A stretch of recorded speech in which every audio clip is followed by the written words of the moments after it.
나쁜 일은 일어나기 마련.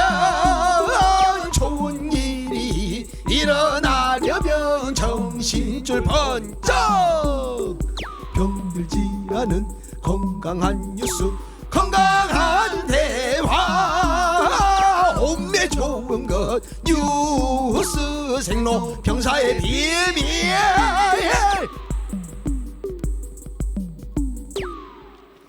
뉴스의 본질, 뉴스의 비밀을 파고드는 시간. 뉴스 생로병사의 비밀 시작합니다. 자, 뉴스빙하 김민아 시사평론가, 뉴스화산 김수민 시사평론가. 안녕하세요. 반갑습니다. 안녕하세요. 왜 목소리가 그래요? 너무 슬픕니다. 요들송 하는 줄 알았어요. 네. 아니 왜 슬픈지는 제가 차차 물어보겠고, 그 전에 청취자들이 뉴스 빙하 화산 이게 뭔 뜻이냐요? 뉴스 화산은 왜 화산입니까? 네, 그 빙하와 달리 뜨겁고요. 예. 진심입니다. 뜨겁습니다. 예. 식어있지 않고요. 겉으로 보기에는 안 뜨겁더라도 속에서 마그마가 부글부글거리고 있습니다. 네. 이게 또 모드가 여러 가지가 있거든요. 휴화산, 네. 활화산, 예. 사화산도 있습니다. 있습니다. 날마다 조금씩 다릅니다. 근데 왜 그 얘기할 때 이를 악물고 얘기하는 것 같아요? 아, 그런가요? 예. 네. 지금 분화를 꾹꾹 참고 있는 거예요. 제가 잘 때 지금 이를 터질 가는 때가 아닙니다. 네. 꾹꾹 눌러두세요. 빙하는 왜 빙하입니까? 전 무슨 뉴스를 봐도 슬프고 네. 또 그런 슬픔 속에서 마음이 차가워집니다. 그래요? 눈물이 흘러 얼어붙어서 저는 빙하가 된 것입니다. 그래요? 그래서 이렇게 슬픈 겁니다. 무슨 뉴스를 봐도 네. 빙하가 얼어 있는 게 아니라 녹고 있는데 방점이 찍혀 있고, 화산도 터지고 있는 게 아니라 부글거리는데 방점이 찍혀 있어요. 그렇습니다. 기후 위기 때문에 빙하가 녹고 있습니다. 여러분 기후 위기에 관심을 가져주세요. 너무 슬퍼하지 마세요. 네, 희망을 가져요. 희망을 가지면 저는 없어질 수도 있는데. 네. 자, 진행하겠습니다. 오늘 다룰 뉴스가 매우 많아요. 자, 지금 이렇게 국내외 뉴스가 막 쏟아지는 판에 우리가 해외 뉴스로 이렇게 전 방송이 지금 거의 도배하다시피 이렇게 흘러가는 뉴스판도 제가 오랜만에 보는 것 같습니다. 자, 먼저 김수민 평론가, 역시 준비한 건 미국 소식이죠? 네, 일단 소식을 몇 가지 전해드려야 될 것 같고요. 네. 미국 대선 선거인단 538명 중에서 270명을 확보해야 이기지 않겠습니까? 매직 넘버. 아직까지 확보를 못하고 있는 가운데 그래도 바이든이 승기를 잡고 있습니다. 현재 스코어는요? 네, 지금 현재 253명을 확보를 했고요. 트럼프는 213, 253대 213입니다. 네. 미시간, 위스콘신, 이 바이든이 어제 입장 발표를 할 때 여기 해볼 만하다라고 했던 그곳에서 실제로 이기면서 예. 승기를 잡은 것으로 보이고, 네. 애리조나와 네바다를 더 잡으면 승리가 확정이 될 것 같습니다. 애리조나, 네바다. 또 애리조나가 관심을 모으고 있는 게 여기가 예. 이제 공화당이 이길 수도 있는 데인데 네.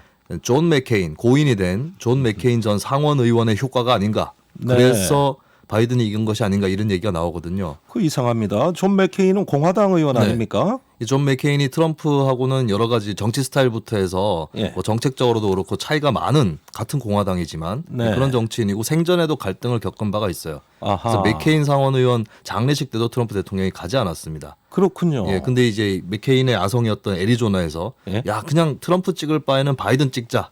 반 트럼프 정서가 올라가서 예. 결국에는 바이든이 이긴 것이다. 이런 관측이 유력하게 나오죠. 그러니까 애리조나가 원래 성향이 굉장히 보수적입니다. 제가 알기로 미국은 안 가봤지만. 근데 또 이번에 그래서 트럼프 대통령은 애리조나에 대해서 상당히 기대를 했을 텐데, 더더욱 트럼프 대통령의 화를 돋구는 것이 네. 이 보수적이라고 얘기하는 폭스뉴스가 애리조나를 제일 먼저 바이든 승리 이렇게 점치는 바람에 그렇게 이제 확정을 해버리는 바람에 굉장히 화가 났다고 합니다. 오히려 트럼프가? 이제 뉴욕 타임스나 이런 데는 아직도 예. 애리조나를 이제 승리가 확정되지 않은 이런 주로 분류를 하고 있는데, 네. 그래서 더더욱 트럼프 입장에서는 지금 뼈가 아픈 그런 상황이라고 하네요. 저는 뭐 직접 물어보진 않았습니다. 예. 네, 그래서 트럼프 지지자들도 애리조나에서 맹렬하게 시위를 하고 있습니다. 재검표해라. 네. 라고 시위를 하고 있고, 근데 한편으로 미시간에서는 트럼프 지지자들이 시위를 하고는 있는데 네. 개표를 중단해라. 그러니까 한쪽에서는 개표를 중단해라. 네. 한쪽에서는 재검표해라. 예. 이 지역마다 다른 작전 요구를 볼 수가 있는 그런 상황이고요. 네. 그리고 펜실베니아도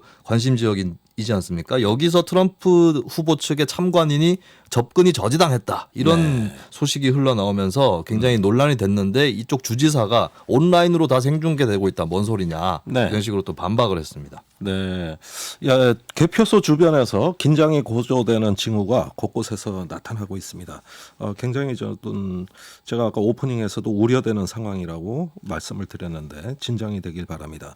자, 바이든 후보의 승세가 굳혀지는 분위기지만 분명한 거는 여론조사에 기반한 예측이 상당히 빗나갔다는 거죠. 네, 그렇습니다. 예. 그래서 오늘은 샤이 트럼프에 대해서 조금 더 심층적으로 분석을 좀 해보도록 하겠습니다. 네. 이들은 왜 샤이한가, 부끄러움을 타는가. 보통 사람이 이제 설명하기 싫을 때 혹은 설명할 수 없을 때 네. 그런 설명들을 다 생략하고 결정적인 행동 한 방으로 보여주는 네. 그런 습성들이 있는 것이죠. 어허. 근데 이제 트럼프 지지자들 일부 입장에서는 네. 지금 인종차별 시비도 있고 코로나19 대응도 실패한 것은 명확해 보이고 네. 이런 가운데서 내가 트럼프를 지지한다라고 밝히는 순간 온갖 것들을 설명해야 됩니다. 네. 그럴 바에는 내가 조금 입을 다물고 있다가 예. 투표소에서 조용하게 찍지 뭐 이런 식으로 이제 갔다라고 예. 볼 수가 있는 거겠죠. 그런 사람들이 미국에 굉장히 많아졌다는 얘기 아닙니까? 여론조사 네. 기관조차도 포착하지 못하는. 그렇습니다. 이번에 상당한 트럼프 수가 있다. 후보가 실제로 보이고 있는 득표율하고 여론조사 지지율하고 격차를 봤을 때 예. 포착이 잘 안 되고 있다는 건데 조금 더 깊게 들여다보면 트럼프 지지층의 주축이 어디냐. 네.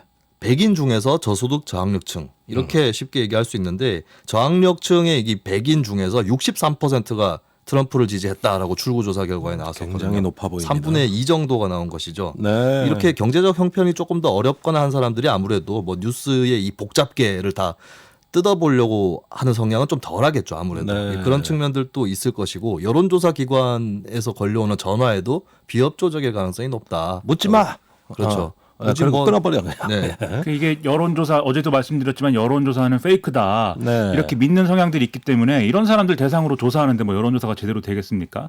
그런 측면 하나 그다음에 말씀하신 대로 이제 출구조사한 걸 보면은 또 특이할 만한 게 이 도시 외곽에 사는 백인 여성의 경우에 예. 애초에 예상되기로는 바이든 후보 지지세가 더 클 것으로 예상이 됐는데 오히려 트럼프를 더 많이 지지하는 것으로 나타났다는 거거든요. 그러니까 지금 말씀하신 샤이 트럼프라는 규정에서 예. 이게 내가 트럼프를 지지한다고 말하기가 굉장히 어려웠던 계층 말하기 어렵지만 그럼에도 불구하고 트럼프를 지지해야 했던 계층 예. 그게 또 대표적으로 백인 여성이라는 계층이 아니었나 뭐 이런 분석도 나오는 것 같습니다. 그 말씀대로라면은 엄밀하게 보면 샤이 트럼프라기보다는 앵그리 트럼프 아니냐. 네. 이 화가 나 있는데 표출하는 방법은 모르겠고 출구를 트럼프가 제공해 주니까 그렇죠. 그냥 찍어주는. 어떻게 보면은 저소득층, 저학력층 굉장히 화가 많이 나 있는 마치 그런 화산처럼 계층 화가 아니에요. 나 있는 거죠. 휴화산 같은 거죠. 네. 근데 투표소에 들어가서 몰래 한번 터트리고 네. 아무 일 없었던 듯이 마그마를 다 닦고 용암을 예. 다 닦고 나온 것이죠. 자, 그 때문에 여론조사 기관의 예측 번번이 빗나가고 있죠? 네. 그러면서 이제 근데 여론조사 중에서 어떤 네. 것들은 좀 참고로 할 만한 것이 있습니다. 왜냐하면 무엇이 이번 대선에서 투표에 어떤 요인을 제공했는가 네. 이런 부분들을 질문했을 때는 경제가 역시나 높게 나타났습니다. 경제. 이것이 바로 샤이 트럼프의 원동력이기도 한데요. 네. 인종차별, 예. 코로나19 모르겠고 경제는 나아지지 않았느냐. 네. 예, 요거 하나로 난 충분히 투표할 수 있어. 말없이 가서 찍을 거야. 라고 하는 여론이 표출이 됐다. 그래서 그렇군요. 뉴욕타임즈에서도 이번 출구조사로 보면 코로나19 팬데믹 때 경제의 대결이다. 경제 이런 대결이다. 표현까지도 나왔습니다. 그래서 옛날에 나온 그거가 바보야. 문제는 경제야. 그렇죠. 예, 이거 그때는 아니겠습니까? 민주당 클린턴 후보가 썼을 때였죠. 그렇습니다. 자, 그리고 대부분의 응답자들이 상황이 이제 팬데믹 사태뿐만이 아니라 경제 전반이 나빠졌다고 인식하는 네. 이런 어떤 비관주의 정서도 있는 것이죠. 잘못하면 이제 바이든 후보가 되면 더 나빠질 거다. 더 나빠질 거다. 네, 이런 인식들이 또 있는 거죠. 네. 그러니까 이게 과거에 이 저소득층 지지자들이 이 민주당 정권에서 굉장히 여러 가지 좋은 일들을 많이 해준다. 예를 들면 네. 복지를 강화한다. 그리고 뭐 여러 가지 인종차별을 시정한다. 이런 여러 가지 이제 얘기를 해서 세상이 더 좋아질 것으로 믿었는데 실제 경제적인 환경은 네. 그렇지 않았다라는 불만을 이제 갖고 있는 것이죠. 그게 이제 이런 식으로 표출됐다. 이런 말씀인 것 네. 같습니다. 알겠습니다. 그리고 경제를 살려야 되는데 왜 트럼프냐? 네. 여기에 대한 또 의문의 답을 해드려야 될 것 같은데요. 네.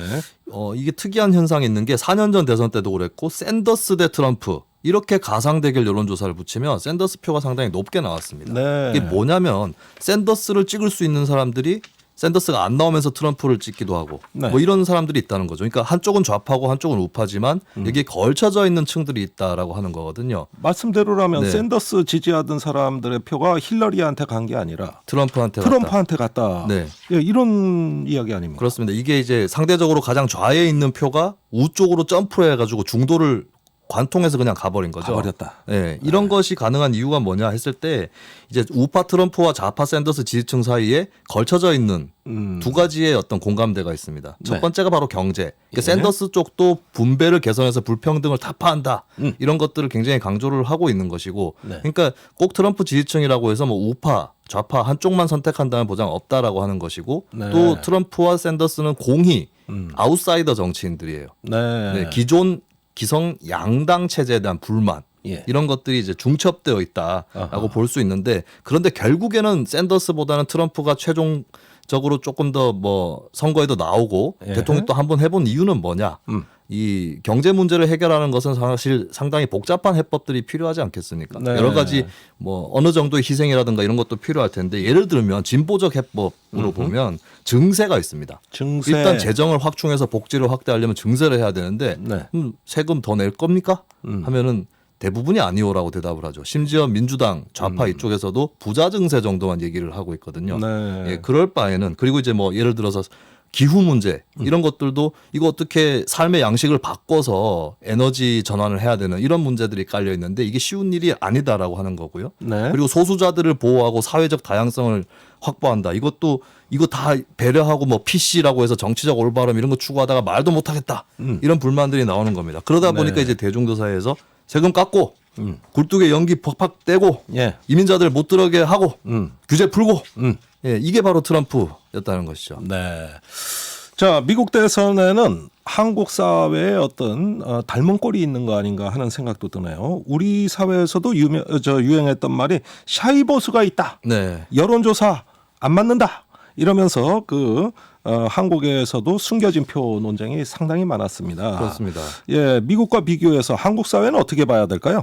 이게 보수 정당이 잘 나갈 때는 샤이 보수가 좀 적었던 것 같아요. 이명박 박근혜 대통령 될 때도 숨어 있는 표가 더 나오거나 이러진 않았었거든요. 네. 근데 이제 예전에도 뭐 그런 현상이 있었던 게 2002년 대선 때 네. 노무현 대 이회창 이 대결 때 여론조사에서는 뭐 10% 포인트 이상 차이가 나기도 했었습니다.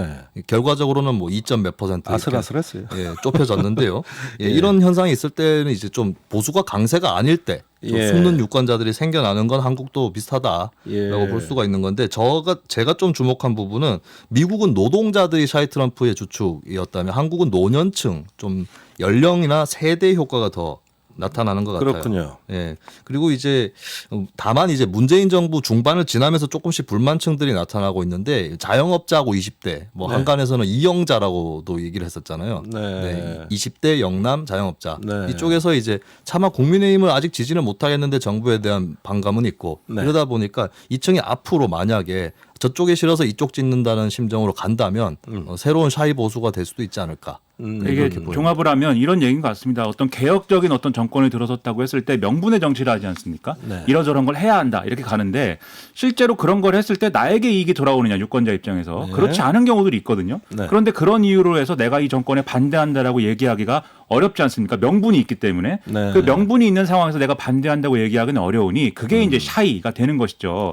샤이가 되고 마음속으로는 이런 명분이 중요한 게 아니라 나의 이익을 이제 확장하는 게 중요하다 이런 마음을 품는 건데 그러면 정치가 이제 두 가지 길로 나뉘는 거죠. 한 가지 길은 명분을 더더욱 더 철저하게 이제 추구를 하면 그런 당신의 삶에도 이익이 됩니다. 이렇게 설득하는 정치가 하나 있을 수 있고 그게 아니라면은 트럼프가 하는 것처럼 애초에 명분은 거짓말이었습니다. 네. 당신의 이득을 확장시키는 것만이 올바른 정치입니다. 라고 얘기하면서 노골적으로 정말 속물주의적으로 가는 정치가 있고 두 가지 갈림길이 있는 건데 두 갈림길 중에 어디를 가는 게 우리 사회에 참 좋은 이제 효과가 있는 거냐를 우리가 고민해야 될 시점이 있고 그것을 보여주는 게 또 미국 대선이다 이런 생각이 듭니다. 네.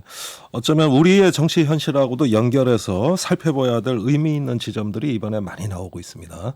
이후에도 심층적인 연구와 분석이 필요해 보입니다. 자, 두 번째 뉴스로 넘어가겠습니다. 우리 뉴스빙하 김민아 님도 미국 소식 준비해 오셨나요? 그렇습니다. 오늘은 뭐 한국에서 미국 얘기를 이렇게 많이 하는데 바이든 후보가 네. 벌써부터 말이죠. 이 홈페이지를 만들었습니다. 인수위 홈페이지를 만들어서 당선도 인수위 안 됐는데. 홈페이지. 네.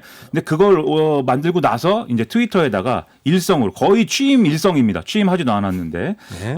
이 77일 안에 파리 기후 협약에 다시 가입하겠다 이런 글을 올렸습니다. 근데 저는 이것에 대해서 좀 반신반의하고 있는 그런 상황입니다.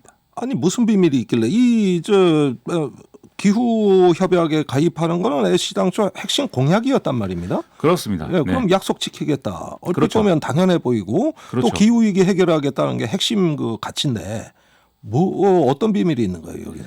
이게 뭐 비밀이 있는지까지 우리가 살펴보기 위해서는 뭘 먼저 알아봐야 되냐면 지금 파리 기후 협약이 뭐고 미국이 기후 협약에 복귀하면 무엇이 달라지는지 이걸 한번 짚어봐야 됩니다. 짚어주세요. 이게 파리 기후 협약이라는 거는 이미 다 아실 겁니다. 지구 평균 온도가 산업혁명 이전보다 2도씨 이상 상승하지 않도록 온실가스 배출량을 줄이는 것이 목표이다 이렇게 돼 있거든요. 네. 그런데 지금 온실가스 배출량 순위를 따져보면 1등이 중국, 2등이 미국 뭐 이렇습니다. 네. 이 2등인 미국이 그런데 트럼프 행정부 시기에 이 기후협약 탈퇴를 공식화했죠.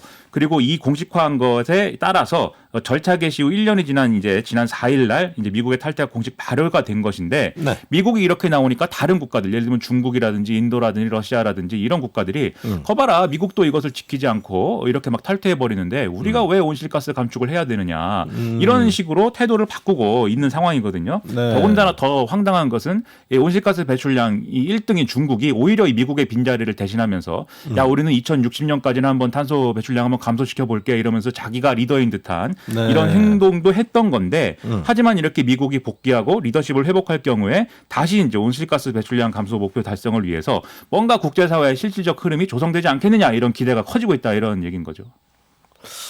애매하네요. 나 설명 들어도 잘 모르겠어요. 그러니까 문제는 네. 복귀를 쉽게 안 할 수도 있다.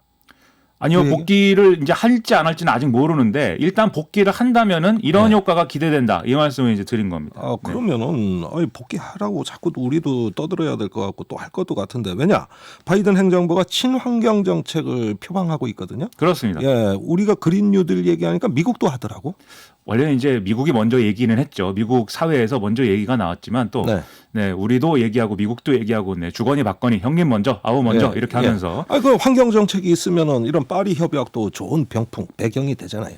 병풍이면 안 되겠죠. 하여튼 네. 배경은 돼야 되는데 네. 이게 바이든 행정부의 친환경 정책을 보면은 대단합니다. 실제로 말씀하신 것처럼 예. 기후변화 대응을 위해서 10년간 재정 1조 7천억 달러를 집행한다. 그리고 2050년에 넷제로 즉 탄소 중립을 달성한다. 네. 그리고 이건 미국 내 기준이죠. 그리고 미국과 교역하는 당사국들의 2025년까지 탄소 국경세를 도입을 해서 네. 이거 세금을 물리겠다 이렇게 주장을 하고 있고요. 그다음에 청정 에너지 인프라를 구축하기 위해서 2조 달러, 우리 돈으로 2,400조 원입니다. 네. 이거를 투입을 해가지고 이산화탄소 배출량을 최소화한 고효율 주거단지를 짓는다든지 빌딩을 다 개수하고 업그레이드한다든지 정부 이동 수단을 전기차로 변경한다든지 이런 일들이 이제 하겠다 이렇게 주장을 하고 있거든요. 네. 그리고 또 미국 전력의 60% 이상을 차지하는 석탄, 천연가스 이런 생산량을 줄이기 위해서 기존의 원자력 발전소는 유지를 하고 대신에 이제 태양광 패널과 풍력 발전소 터비 이런 것들을 또 투자를 해서 친환경 에너지를 간다. 뭐 이런 게 바로 이 친환경 대단한 바이든 행정부가 펼 것으로 예상이 되는 친환경 정책입니다. 1조 7천억 달러입니다. 네, 어마어마한 자금이죠. 이 정도면 뭐 루즈벨트의 뉴딜에 비견되는 아주 큰 전환이라고 기대가 되는데 성공할 수 있을지 모르겠네요. 그래서 제가 반신반의하는 거죠. 왜냐하면 네. 이게 트럼프 이전으로 되돌아간다라는 평가를 하고 있지만 그것만으로는 불충분하다는 생각이 이전에 사실은 파리 기후 협약에 가입했을 때도 공식화했을 때도 개도국들이 뭐라고 했느냐면 미국은 발전할 만큼 충분히 다 발전했기 때문에 이제 와서 이제 다른 국가들한테 아하. 탄소 배출량을 줄이라고 하는 것은 사다리 걷어차기 아니냐 이런 식으로 접근을 했거든요. 네. 그리고 지금 천문학적 규모로 투자를 통해서 변화를 이끌겠다라고 얘기는 하고 있지만 첫째로 이제 이른바 그린 뉴딜에 대해서 바이든은 이제 야심차게 얘기했지만 당내 합의가 지금 있는 거냐 네. 이거 지금 아직까지는 불투명합니다. 불투명하고 그리고 이제 국내 일자리 수요를 충족시켜야 되는 문제 앞서 말씀드린 샤이 보수들이 주장하는 예. 이 먹고 사니즘을 해결해주기 위한 그런 것들을 이 그린 뉴딜 내지는 이런 친환경 정책으로 충족시켜줄 수 있는 거냐 거기 확신이 있는 거냐 이게 이제 첫 번째가 문제가 될 거고요. 네. 둘째는 기후변화 대응을 한다는 것보다는 네. 국제무역 질서에서의 패권 회복 즉 중국을 너희들은 탄소 배출을 너무 많이 해라는 이유로 중국 제품에 관세를 많이 부과하는 이런 것에 또 우선적인 목표를 둔다고 하면 사실은 이 기후 변화는 없어지고 사실은 무역 분쟁만 남을 수가 있거든요. 네. 그런 방향으로 과연 가지 않을 수 있을 것인지 이걸 지켜봐야 되고요. 네. 그래서 말로만 기후 변화 대응을 하는 게 아니라 실제로 우리 삶의 방식을 변화시킬 수 있는 정치를 이제 좀 표방하면서 추진해야 되는데 네. 바이든 행정부 그걸 할 수 있을 것이냐 저는 손에 땀을 쥐면서 해주기를 바랍니다. 요약하자면 녹색 대전환이 되는 게 아니라 네. 트럼프가 비정상으로 만들어놨던 걸 정상화하는 비정상의 정상화 수준이 될 수도 있다. 어서 많이 듣던 소리입니다. 그렇습니다. 네. 제가 얘기했었습니다. 예. 비정상을 정상화 시키겠습니다. 네. 비정상 회담입니다. 자, 그래서 마키아벨리가 엘리트 순환론을 얘기하면서 늑대와 여우가 순환해서 집권한다. 그러니까 네, 무슨 뭐 늑대 같은 마키아벨리까지. 네. 늑대 같은 그 스타일의 정권이 가고 나니까 이번에 여우 같은 스타일의 정권이 온 거 아니냐. 예. 네. 예. 이 비유 하나 건진 것 같습니다. 네, 여우가 아니라 빙하이기를 바랍니다. 저희가 이 비유를 건지기 위해서 엄청 유도를 했습니다. 아 네. 그래요? 네. 유도. 네. 예. 곧 돌아오겠습니다. Yeah.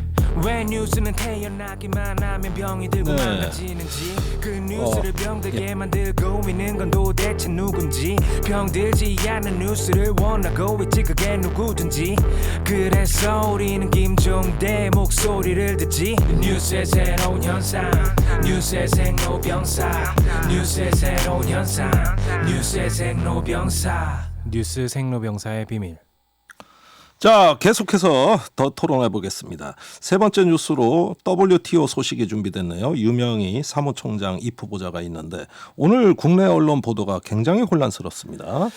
그렇습니다. 모 언론에서 아름다운 퇴장을 할 것이다 이렇게 네. 보도를 했거든요. WTO 사무총장에 출마를 했는데 뭐 사퇴를 검토하고 있다 이런 보도가 이제 나온 것이죠. 근데 여기에 네. 대해서 외교부가 입장문을 통해서 WTO 사무총장 선출 관련해서 후보자 개인의 거치나 우리 정부의 입장은 지금 종합 검토 중에 있고 어떠한 방향으로도 결정된 바 없다. 그러니까 사퇴 결정한 바 없다. 그렇습니다. 네, 이렇게 이 얘기를 얘기죠. 했습니다. 예. 그리고 이걸 처음에 보도한 일간지가 이제 조선일보였는데 제목이 슬쩍 바뀌었어요 중간에. 아름다운 퇴장하기로라고 예. 처음에는 헤드라인이 있었거든요. 예. 조금 지나니까 아름다운 퇴장 검토 아하. 이렇게 바뀌어 있었습니다. 근데 이게 뭐 보도가 미묘한 차이네. 단독 붙이고 뭐 이렇게 하면서 좀 더 이제 화제가 된 측면인데 사실 그런데 바이든 행정부가 들어서면 유명희 이제 본부장은 아무래도 WTO 사무총장 후보로서 계속 이제 좀 이 직을 유지하기는 좀 어렵지 않겠느냐 이런 관측은 계속 나왔거든요. 네. 그래서 그 점에서 사실은 바이든 행정부가 이제 들어서면 왜 그럴 가능성이 높아지는지 이거를 예. 좀 봐야 되겠죠 우리가. 아니 무슨 관계가 있죠? 미국 대선하고 이 WTO가? 그렇죠. 무슨 관계가 있느냐? 그걸 제가 이제 설명을 해야 되는 거죠. 이 빙하기에 예, 너무 추운데 예. 하여튼 슬픈 얘기입니다 이게. 예. 유명희 본부장이 지금까지 사실은 버텨온 거죠. 왜냐하면 유럽연합하고 중국이 응고지 오콘조 이웰라 후보를 지지를 했기 때문에. 예. 그런데 이렇게 버틸 수 있었던 거는 미국이 사실상 공식적으로 지지를 해줬기 때문이거든요. 네. 그런데 국제사회는 이렇게 미국의 유명희 본부장 지지에 뭔가 불순한 의도가 실려 있다라고들 봤습니다. 왜냐하면 트럼프 행정부가 지금까지 WTO 체제를 부정해왔기 때문에 유명희 본부장을 지지하는 것으로 인해서 WTO를 무력화하려고 하는 그런 거 아니냐라고 의심을 해왔단 말이죠. 네. 그런데 바이든 후보가 만약에 대통령으로 당선이 되면 다시 WTO 체제로 복귀를 하려고 할 것이고 네. 그러면 사실 이 WTO 내에서의 리더십 회복 이런 것들을 해야 되기 때문에 결국은 유럽연합 등의 입장을 따라갈 거고 그러면 이제 응고지 오콘조 이웰라 후보 지지로 돌아설 가능성이 있으니 그러면 우리는 버팀목이 없어져서 결국 유명희 본부장은 좀 사퇴해야 되는 거 아니냐 이런 관측이 계속 나왔었습니다. 계속 슬픈 얘기만 하시네요. 그렇죠. 눈물이 흐릅니다. 네. 예, WTO를 트럼프가 그렇게 싫어했잖아요. 그렇죠. 예. 왜 싫어했느냐 궁금해하실 청취자분들도 있을 것 같습니다. 네. 왜 왜 그렇습니까? 싫어할까요? 예. 네. 원래 트럼프는 이제 보호무역주의 그리고 고립주의 이런 거를 계속 주장해 오지 않았습니까? 네. 자유무역을 하면 상호 호혜적으로 되는 게 아니라 결국은 우리만 손해다. 1등이 손해다. 결국은 미국 1등이니까 네. 1등이니까 다른 국가들을 더 용이하게 해주려면 1등이 결국 손해 보는 구조가 돼야 WTO 체제가 그래야 이제 유지되는 거 아니냐. 결국 그것은 안 된다라고 이제 주장을 해왔고요. 그리고 또 그런 차원에서 WTO가 결국은 중국의 편향적인 이런 네. 무역 정책만 이제 펼치는 그런 기구 아니냐. 이런 주장을 해가면서 또 WTO를 개혁해야 된다 이렇게 주장을 해왔습니다. 그게 말이 되는 얘기입니까? 아까 전에 제가 말씀드렸지만 샤이 트럼프 현상에 숨어 있는 불만이라는 거. 네. 이놈의 자유무역 때문에 우리가 이 모양 이 꼴이 되었다라고 하는 대중적 정서를 건드릴 만한 소재는 되는 것 같아요. 네. 근데 과연 그런 접근으로 더 나은 세계를 모색할 수 있을 거냐? 이 부분에는 계속 큰 물음표가 그러니까 찍혔던 이걸 거죠. 뭐 미국의 자해행위라고 부르는 사람도 많아요. 중국하고 무역 분쟁하면서 미국도 손해 본 게 많거든요. 그러니까 결국 이게 WTO를 이래 흔들어 놔가지고 네. 이렇게 되는데 바이든은 뭐 정반대겠죠. 그렇죠. 네. 그러니까 사실 이게 그래서 우리에게는 결단이 나름대로 필요한 상황인 것이 네. WTO 체제라는 이상을 우리가 존중하기 때문에 사무총장 후보를 낸 거 아니겠습니까? 그렇습니다. 그럼 만약에 유명희 총장이 당선되고 당선되지 않느냐에 우리의 국익이 걸려 있고 그것에 우리의 이익이 좀 왔다 갔다 할 수 있지만 WTO 체제의 이상이 중요하다고 한다라면 그것에 도움이 된다라면 사실은 우리가 사태를 감수하는 선택도 할 수 있어야 우리가 또 책임 있는 훌륭한 나라가 되는 길일 수도 있다 이런 생각이 들면서 눈물이 흐른다는 겁니다. 책임 국가가 되자. 눈물이 네. 흘러죠. 네. 항상 슬퍼서 안타깝습니다. 네. 자, 예, 여기서 1부 순서는 마치겠고요. 오늘 2부에서 종대 발표는 없습니다. 연세대 문정인 명예특임 교수를 모시고 미국 대선 이야기 심층적으로 계속 나누겠습니다. 2부에서 뵙겠습니다.